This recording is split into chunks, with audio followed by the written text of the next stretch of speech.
చంద్రయాన్తో ప్రపంచాన్ని ఆశ్చర్యపరిచిన సంస్థ ఆదిత్య-L1తో సూర్యుడి వైపు విజయవంతంగా అడుగులు వేసిన సంస్థ ఇప్పుడు భారతీయుడిని అంతరిక్షంలోకి పంపే గగన్యాన్ మిషన్కు సిద్ధమవుతుంది. అలాంటి ఇస్రోలో ఇప్పుడు మరో చర్చ మొదలైంది. రాకెట్లు కాదు, శాటిలైట్లు కాదు, శాస్త్రవేత్తలే ఇప్పుడు ప్రధాన హాట్ టాపిక్ గా మారారు. 100 మందికి పైగా సీనియర్ శాస్త్రవేత్తలు రాజీనామా చేయడం లేదా స్వచ్ఛంద పదవి విరమణ కోరడం కేంద్రాన్ని అప్రమత్తం చేసింది. కీలక మిషన్లో పనిచేస్తున్న శాస్త్రవేత్తల రాజీనామాలను ఇకపై సులభంగా ఆమోదించవద్దని ఆదేశాలు జారీ అయ్యాయి. అసలు ఇస్రోలో ఏం జరుగుతుంది? శాస్త్రవేత్తలు ఎందుకు బయటకు వెళ్తున్నారు? గగన్యాన్ వంటి ప్రతిష్టాత్మక మిషన్లపై దీని ప్రభావం ఎంత? Watch the story.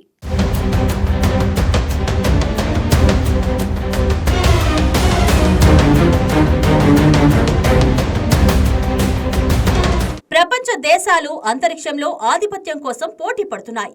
America, China, Russia వంటి అగ్రదేశాల సరసన భారత్ కూడా తన స్థానం బలపరుచుకుంటోంది. ఒకప్పుడు తక్కువ బడ్జెట్తో ప్రయోగాలు చేసే సంస్థగా పేరొందిన ఇస్రో ఇప్పుడు ప్రపంచం గౌరవించే అంతరిక్ష సంస్థగా ఎదిగింది. చంద్రయాన్-3 విజయంతో చంద్రుడి దక్షిణ ధృవాన్ని చేరిన తొలి దేశంగా భారత్ చరిత్ర సృష్టించింది.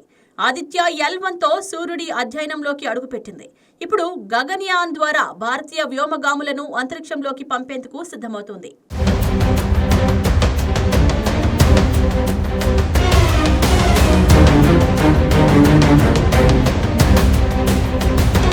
అయితే ఇదే సమయంలో ఇస్రోలో చోటు చేసుకుంటున్న పరిణామాలు కొత్త ఆందోళనకు కారణమవుతున్నాయి. సంస్థలోని అనుభవజ్ఞులైన శాస్త్రవేత్తలు పెద్ద సంఖ్యలో బయటకు వెళ్లడం ఇప్పుడు దేశవ్యాప్తంగా చర్చనీయాంశమైంది. ఇస్రో వర్గాల సమాచారం ప్రకారం గత ఏడాది కాలంలో 100 నుంచి 120 పైగా గ్రూప్ ఏ శాస్త్రవేత్తలు, సీనియర్ సాంకేతిక నిపుణులు రాజీనామా చేయడం లేదా స్వచ్ఛంద పదవీ విరమణ కోరినట్లు తెలుస్తోంది. వీరిలో చాలా మంది ఉపగ్రహ రూపకల్పన, రాకెట్ వ్యవస్థలు, ప్రోపల్షన్, టెలిమెట్రీ, మానవ అంతరిక్ష ప్రయోగాలకు సంబంధించిన అత్యంత కీలక విభాగాల్లో పనిచేసిన నిపుణులు.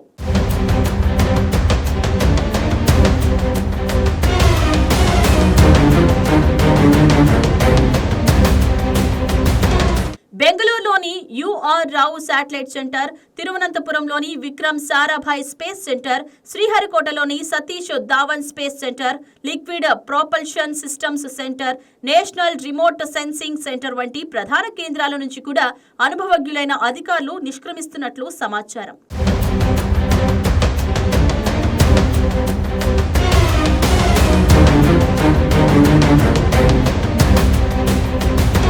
ఈ పరిణామాలను కేంద్ర అంతరిక్ష శాఖ సాధారణ అంశంగా తీసుకోలేదు. గగన్యాన్, చంద్రయాన్-4, భారత అంతరిక్ష కేంద్రం వంటి జాతీయ ప్రాధాన్యత కలిగిన మిషన్లు కీలక దశలో ఉన్న నేపథ్యంలో వెంటనే చర్యలు ప్రారంభించి జూలై 14న అంతరిక్ష శాఖ కీలక మార్గదర్శకాలను జారీ చేసింది. గగన్యాన్, చంద్రయాన్-4 భారతీయ స్పేస్ స్టేషన్ వంటి ప్రధాన ప్రాజెక్టులో పనిచేస్తున్న గ్రూప్ ఏ శాస్త్ర సాంకేతిక సిబ్బంది రాజీనామాలు లేదా వాలంటరీ రిటైర్మెంట్ దరఖాస్తులను ఇకపై స్థానిక స్థాయిలో ఆమోదించవద్దని స్పష్టం చేసింది.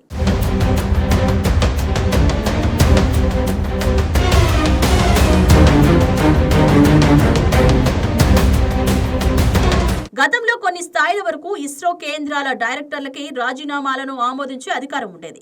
కానీ కొత్త మార్గదర్శకాల ప్రకారం ఇలాంటి ప్రతి దరఖాస్తును నేరుగా డిపార్ట్మెంట్ ఆఫ్ స్పేస్ కు పంపాలి.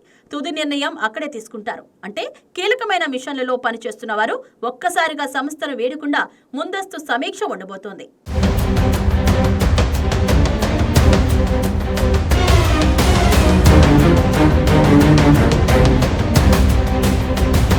ఈ నిర్ణయానికి కారణం కేవలం సంఖ్య కాదు, అనుభవం.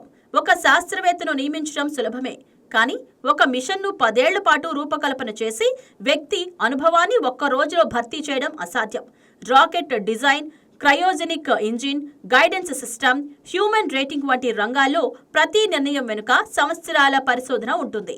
అలాంటి అనుభవం కోల్పోతే ప్రాజెక్టుల వేగంపై ప్రభావం పడే అవకాశం ఉందని నిపుణులు చెబుతున్నారు.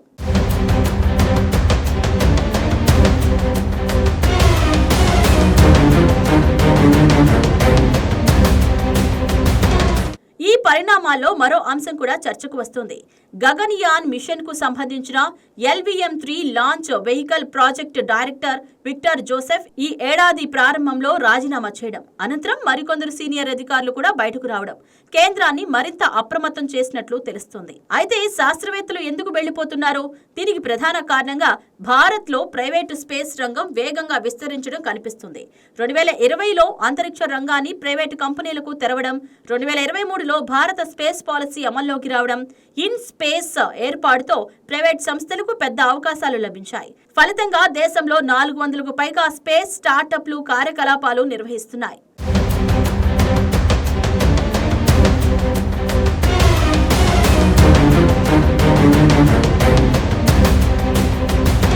Skyroot Aerospace, Agnikul Cosmos, Pixxel, Dhruva space వంటి సంస్థలు రాకెట్లు, శాటిలైట్లు, లాంచ్ సిస్టమ్స్, స్పేస్ డేటా రంగాల్లో వేగంగా ఎదుగుతున్నాయి. ఈ సంస్థలకు ఇస్రో పనిచేసిన అనుభవజ్ఞులపై భారీ డిమాండ్ ఏర్పడింది. ప్రభుత్వ ఉద్యోగంతో పోలిస్తే ప్రైవేటు సంస్థల్లో అధిక వేతనాలు, వేగవంతమైన ప్రమోషన్లు, ఈక్విటీ షేర్లు, అంతర్జాతీయ భాగస్వామ్య అవకాశాలు, సాంకేతిక స్వేచ్ఛ వంటి అంశాలు అనుభవజ్ఞులను ఆకర్షిస్తున్నాయని విశ్లేషకులు చెబుతున్నారు.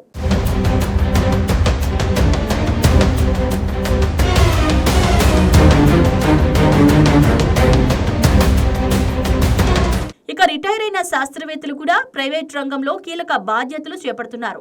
మాజీ ISRO chairman doctor yes Somnath Agnikul cosmos తో అనుబంధం ఏర్పరచుకోవడం కూడా ఈ మార్పుకు ఉదాహరణగా చెబుతున్నారు. అయితే ఈ పరిణామాలపై కేంద్ర ప్రభుత్వం పెద్దగా ఆందోళన చెందాల్సిన అవసరం లేదని కూడా చెబుతోంది.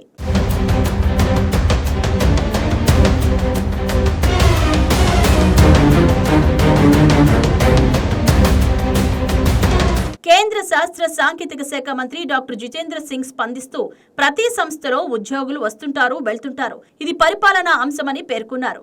రాజీనామాల పరిశీలనను ఉన్నత స్థాయికి తీసుకువెళ్లడమే కొత్త మార్గదర్శకాల ఉద్దేశమని స్పష్టం చేశారు. ఇందులో ఎలాంటి వివాదం లేదని కూడా వ్యాఖ్యానించారు. ISRO chairman doctor V Narayan కూడా ఇదే అభిప్రాయం వ్యక్తం చేశారు.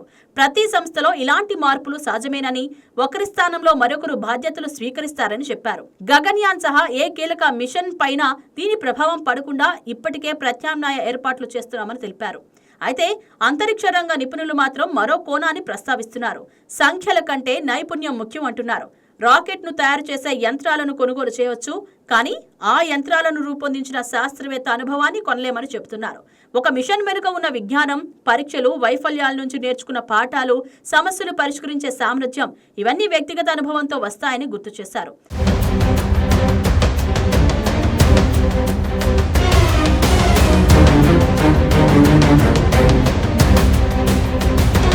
ప్రస్తుతం గగన్యాన్ కోసం వ్యోమగాముల శిక్షణ కొనసాగుతుంది. మానవ ప్రయోగానికి అవసరమైన human rated LVM-3 rocket, crew module, crew escape system, recovery ఆపరేషన్లు వంటి అనేక దశలు పూర్తవుతున్నాయి. మరోవైపు చంద్రయాన్-4 ద్వారా చంద్రుడి నుంచి నమూనాలను భూమికి తీసుకురావాలనే లక్ష్యం, భారతీయ స్పేస్ స్టేషన్ నిర్మాణ ప్రణాళిక, మంగళయాన్-2 వంటి భవిష్యత్తు ప్రాజెక్టులు కూడా ఇస్రో ముందున్నాయి. ఇలాంటి సమయంలో టాలెంట్ ను నిలబెట్టుకోవడం, కొత్త శాస్త్రవేత్తలకు అనుభవ బదిలీ చేయడం, ప్రభుత్వ రంగం, ప్రైవేటు రంగం మధ్య సమతుల్యత తీసుకురావడం ఇవే ఇప్పుడు ఇస్రో ముందున్న అసలు సవాళ్లు. అంతరిక్షంలో భారత విజయ యాత్ర కొనసాగాలంటే కేవలం రాకెట్లు సరిపోవు. వాటి వెనుక నిలిచే మెదళ్లు కూడా అంతే బలంగా ఉండాలి. ప్రపంచాన్ని ఆశ్చర్యపరిచిన ఇస్రో ఇప్పుడు మరో పరీక్షను ఎదుర్కొంటోంది. ఈ పరీక్ష సాంకేతికతది కాదు, టాలెంట్ ను నిలుపుకోవడానిది.